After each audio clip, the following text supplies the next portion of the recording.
I want to talk to you today about a kind of grief that doesn't get a funeral. There's no casserole on the doorstep, no flowers, no one sitting with you and saying, I'm so sorry for your loss, because from the outside, nothing died. But something is missing, and it always has been missing. And somewhere underneath the functioning and the doing and the holding it together, you're grieving it, quietly, privately, and in a language you don't even have the words for yet. It could be the childhood that should have been safe but wasn't, the mother who was there but really wasn't there, the version of a relationship you longed for and never received, the years you spent numb instead of alive, the woman you could have become sooner if someone had just seen you earlier. Now, this is the grief that has no name, and today we are going to name it. Welcome back to the Wonders Within podcast. I'm Nikki Denham, founder of Wellness Wonders Australia, and this episode is one I've been sitting with for a long time because this grief, this particular kind, is one I know from the inside, and I think you may too. Now, my daughter has not spoken to me in almost 10 years, and I have shared pieces of this in earlier episodes, but today I want to go somewhere more specific and more honest. So for a long time, I kept trying, hundreds of attempts to reach out, to bridge something, to find a way back to her. And every attempt was met with pain, hers and mine. And at the time, I didn't understand. I thought if I kept trying, eventually I could get through to her. Now, I understand why I do, because I've done the work to understand my part in that distance. The ways I was so lost in my own grief and trauma that I couldn't see what she needed. The ways love alone, without presence and without safety, simply wasn't enough. But understanding something doesn't make it hurt any less. And one day, after one too many attempts that left me hollowed out, I just stopped. I stopped reaching out every birthday, every Christmas. And it wasn't because I gave up on her, but because I had nothing left to give to the trying. And from that moment, I did something that I'd learned to do very well. I compartmentalised. I put her and everything I felt about her into an internal room and I closed the door. All the love, all the hurt, all the memories and all the tears, allowing myself only fleeting moments to go back in because going back in fully was not something that I could survive and still function. And so I carried it quietly for years until one winter evening when a very dear friend of mine and I went to a winter solstice circle, which was a full moon and a sacred gathering of women around a beautiful fire. Now, we were invited to write two things down on a piece of paper. The first thing was what we were releasing to the full moon, and the second thing was what we were calling in. And then we had to fold the paper a particular way for each of the two things. And then we had to place them into a cut in this large Yule log. And then once everyone had done that, we then offered the Yule log to the flames. Now, I sat with that paper for a long time and thinking I had all of this stuff to write, and I didn't. It said one thing, and it was her name. And in that moment, with the heat of the raging fire on my face and the cold night air on my back, I said goodbye. Now, I didn't say goodbye to her, not to the adult woman I hadn't met yet, but to the little girl version of her, the one I had missed, the one I had not been present enough to love the way that she needed. And in my mind, I found her and I apologized.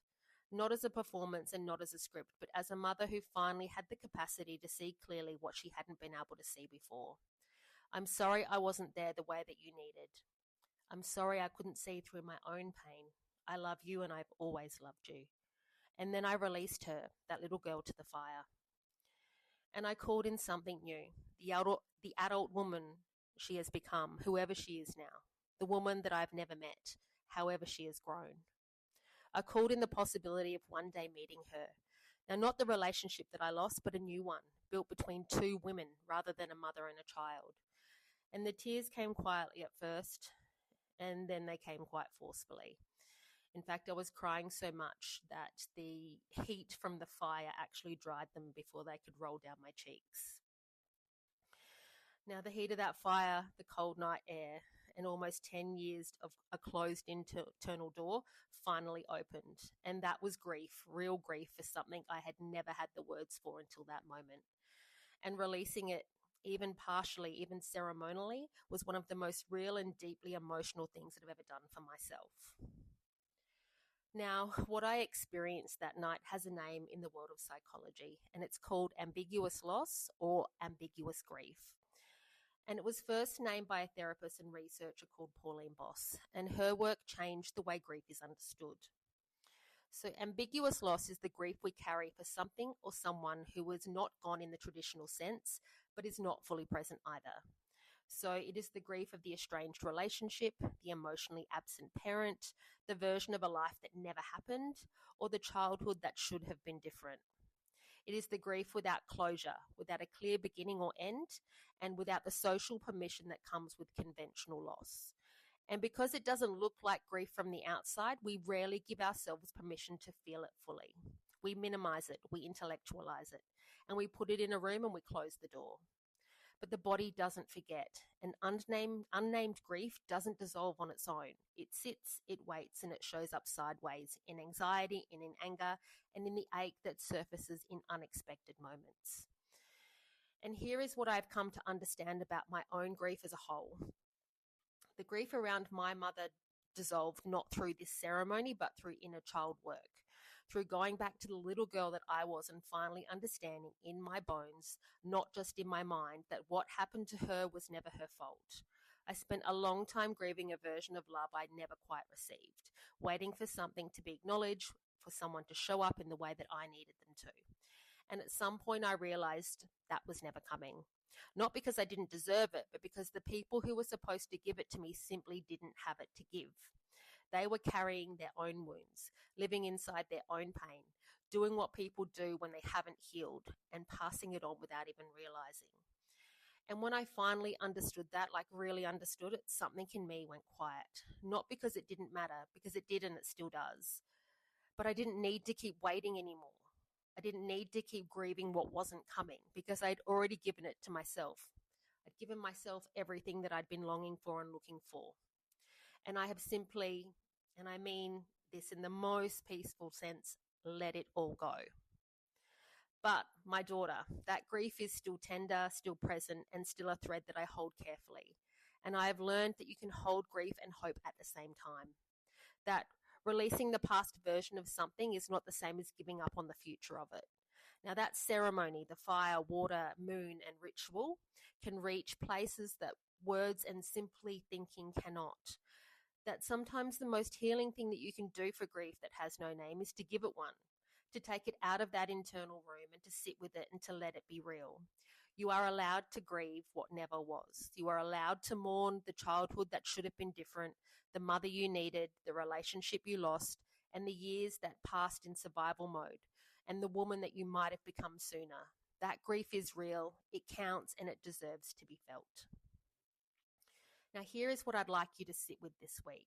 Grab your journal, find a quiet moment, and ask yourself, what am I grieving that has no name? What loss am I carrying that the world around me hasn't acknowledged?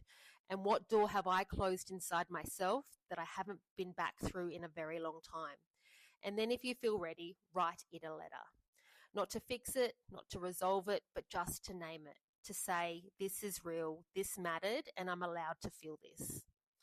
Now, when I sat with this myself, the letter I wrote was to my daughter. Not the adult woman she is now, but the little girl that she was.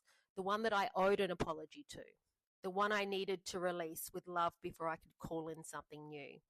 Now that letter, that act of naming, was the beginning of something that I hadn't experienced. Not a closure, because I don't believe in a closure for this kind of grief, but a spaciousness, a little bit more room to breathe around something that I had been holding on to so very tightly for a very, very long time. Now, if this episode cracks something open for you, and if you recognize a grief that you've been carrying without a name, I want you to know that inside the Wonder Circle, this kind of work is held with so much care. Guided release practices, ceremony and ritual, inner child healing, the space to name what has gone unnamed for too long. Because grief this tender needs a held space, and you do not have to carry it alone. The link to join the Wonder Circle is in the show notes, and I would really love to hold that space for you. Now, thank you so much for sitting with me with this one today, because the subject of my daughter is never an easy one for me.